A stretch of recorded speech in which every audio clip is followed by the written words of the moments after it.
Good morning students.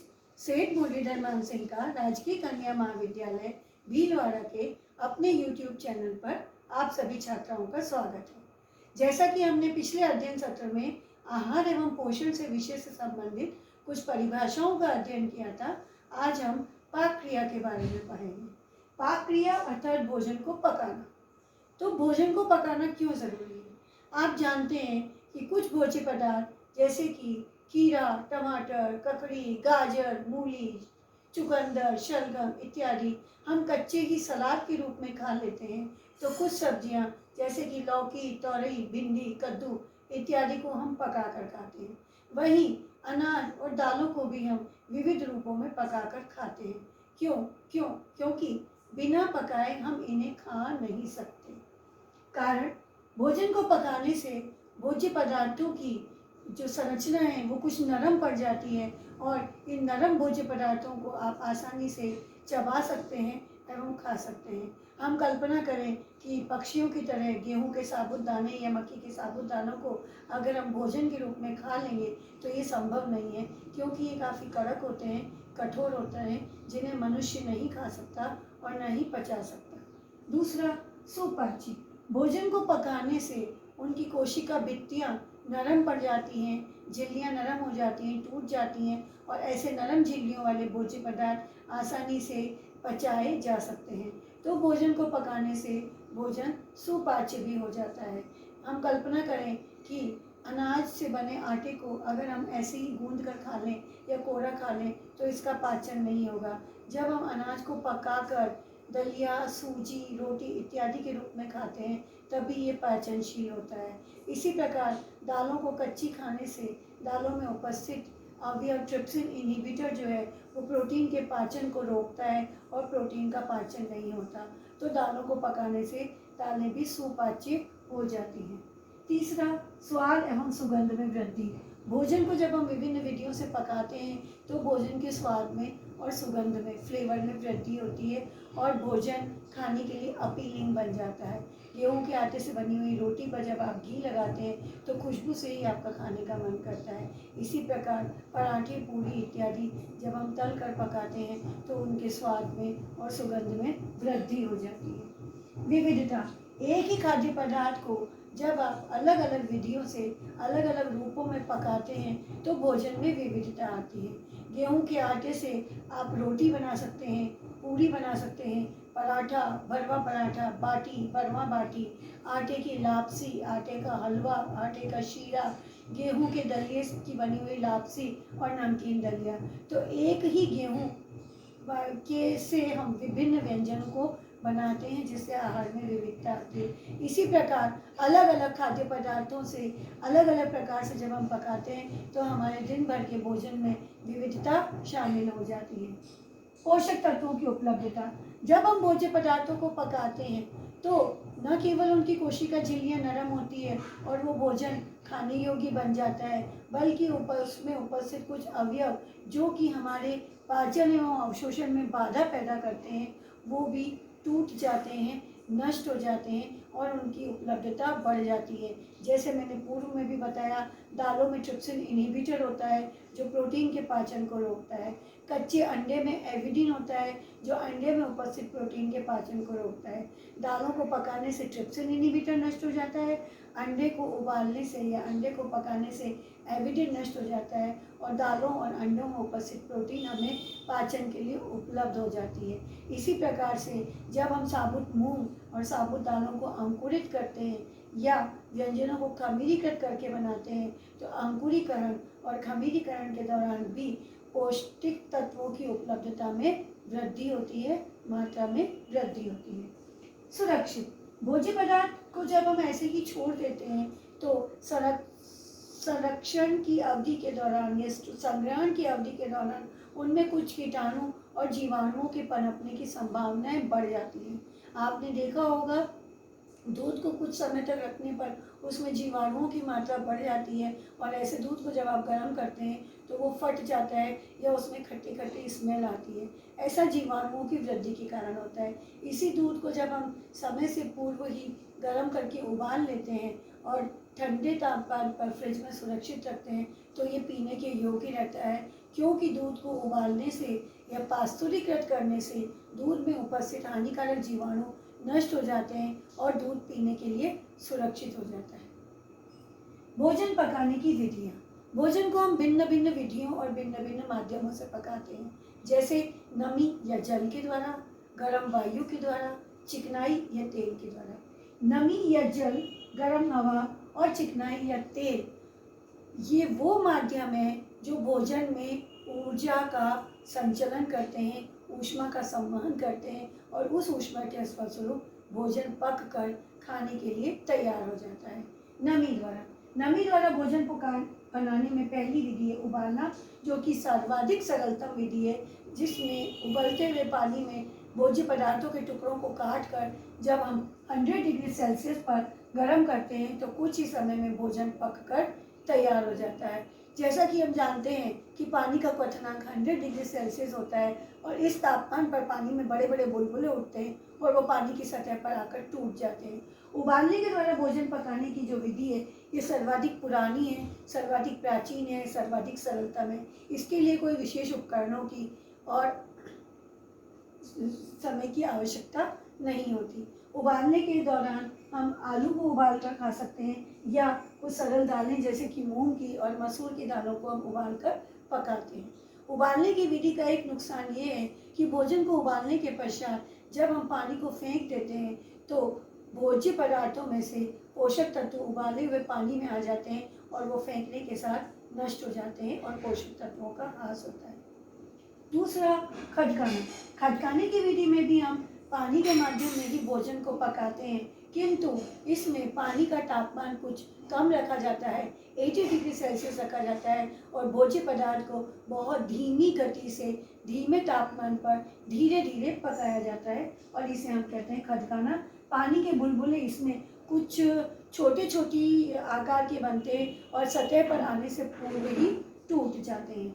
चावल की खीर, कढ़ी, custard इत्यादि हम खदकाने की विधि से पकाते हैं। खदकाने की विधि का फायदा ये है, चूँकि इसमें हम कम तापमान पर भोज्य पदार्थ को पकाते हैं तो इसमें भोज्य पदार्थों में पोषक तत्वों का नुकसान कुछ कम होता है। स्ट्यूइंग विधि में हम भोज्य पदार्थ को छोटे छोटे टुकड़ों में काट कर बहुत कम पानी में धीमी आंच पर धीरे धीरे पकाते हैं। जैसे लौकी की सब्जी या कद्दू की सब्जी आप छोटे छोटे टुकड़ों में काट कर बहुत कम पानी में धीमी आंच पर पकाते हैं तो वो स्ट्यू बन जाता है। स्ट्यू बनाने की विधि का फायदा भी यही है कि धीमी आंच पर पका रहे हैं तो और पानी को नुकसान नहीं हो रहा है तो पोषक तत्व भोज्य पदार्थ में ही बने रहते हैं। दाब द्वारा पकाना।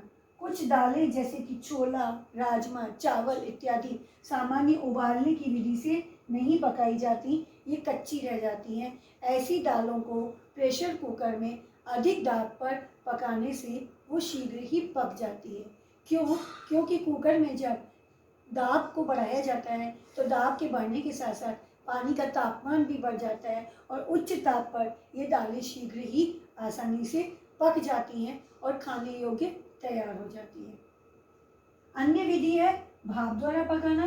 भाप द्वारा पकाने में पानी की भाप वह माध्यम बनती है जो कि भोजन को पकाने का काम करती है। इडली, खमन इत्यादि कुछ व्यंजन ऐसे हैं जो कि हम भाप द्वारा पकाते हैं। भाप द्वारा भोजन को पकाने की भी दो विधियां हैं, प्रत्यक्ष भाप द्वारा पकाना और अप्रत्यक्ष भाप द्वारा पकाना।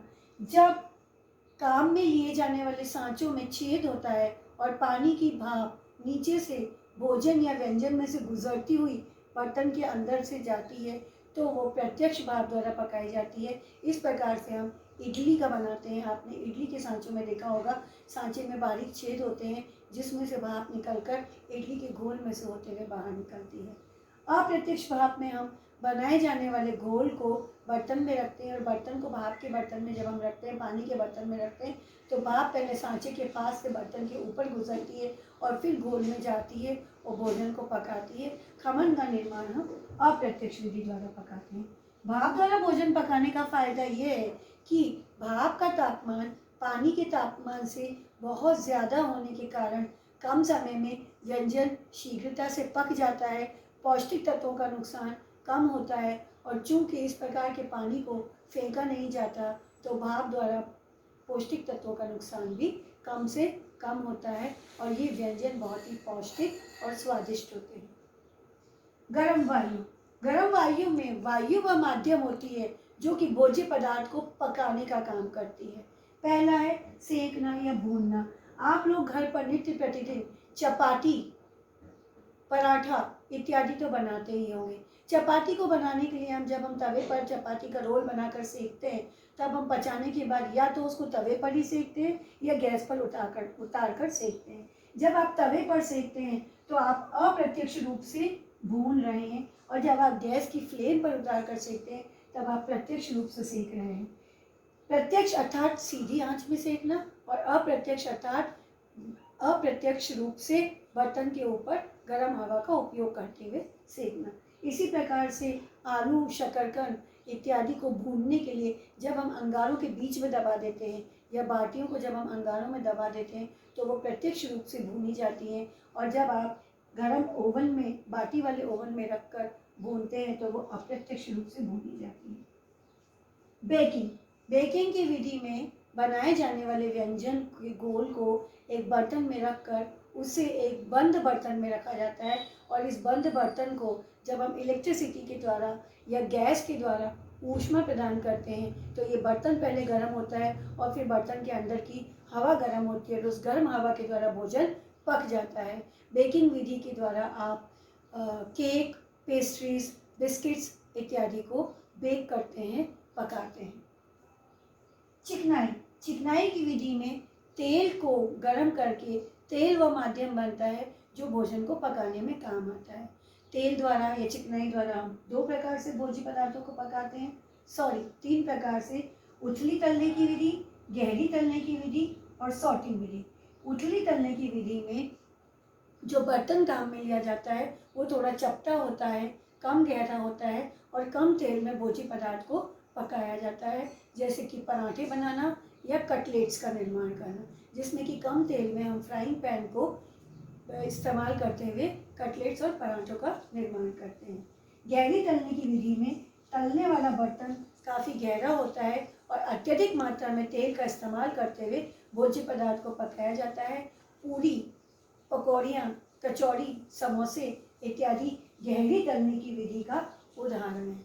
गहरी तलने की विधि का नुकसान यह है, चूँकि तेल में तलने के बाद व्यंजन बाहर आ जाता है और तलने के दौरान जो वसा में घुलनशील विटामिन होते हैं, पोषक तत्व होते हैं, वो तेल में बाहर निकल आते हैं और उनका नुकसान होता है। तलने की विधि के द्वारा भोजन शीघ्र ही पक जाता है क्योंकि तेल का तापमान पानी के मुकाबले अधिक होता है। तीसरा है सॉर्टिंग। सॉर्टिंग विधि में बहुत कम तेल में भोज्य पदार्थ को छोटे छोटे टुकड़ों पर में काट कर सॉर्ट किया जाता है, फ्राई किया जाता है, जैसे कि आलू के फिंगर चिप्स या भिंडी की सब्जी। और यह सॉर्टिंग की प्रक्रिया भी बहुत धीमी आंच पर ढककर की जाती है। संयुक्त विधि। संयुक्त विधि में हम एक से अधिक विधियों का इस्तेमाल करते हुए भोज्य पदार्थ को पकाने का काम करते हैं, जैसे कि ब्रेजिंग।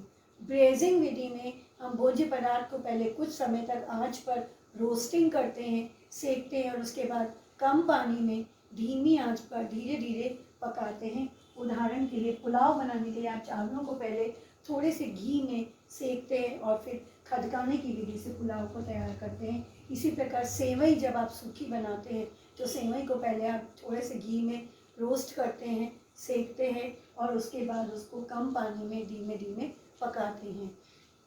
लापसी भी इसी विधि से बनाई जाती है, ब्रेजिंग विधि से, क्योंकि लापसी बनाने के लिए भी आप पहले दलिए को घी में सेकते हैं और फिर कम पानी में धीमे धीमे खदका कर तैयार करते हैं। अन्य विधियों में आता है माइक्रोवेव। माइक्रोवेव आधुनिक विधि का सर्वाधिक महत्वपूर्ण उदाहरण है, क्योंकि माइक्रोवेव में भोजन न नमी के द्वारा बनता है, न गर्म हवा से, न ही चिकनाई, बल्कि रेडिएशन के द्वारा ऊष्मा का संवहन खाद्य पदार्थ के अंदर तक होता है और भोजन पक जाता है। किंतु माइक्रोवेव की रेडिएशन द्वारा पका हुआ भोजन उपभोग के लिए कितना सुरक्षित है, इस पर अभी भी शोध कार्य चल रहे हैं। अपने आप में कोई भी विधि संपूर्ण रूप से पूर्ण नहीं है, क्योंकि हर विधि के अपने अपने फायदे हैं, अपनी अपनी सीमाएं हैं। किस प्रकार का व्यंजन आपको खाना है यह भी निर्भर करता है कि आप उसे किस विधि से पकाएंगे। निश्चित रूप से चपाती हम सेक कर पकाएंगे, पराठे हम उथली तलने की विधि से पकाएंगे, कचौड़ी सबों से गहरी तलने की विधि से, तो इडली को भाप के द्वारा। तो हम अपने व्यंजन की आवश्यकता के अनुरूप ही भोजन पकाने की विधि का चुनाव करते हैं। धन्यवाद।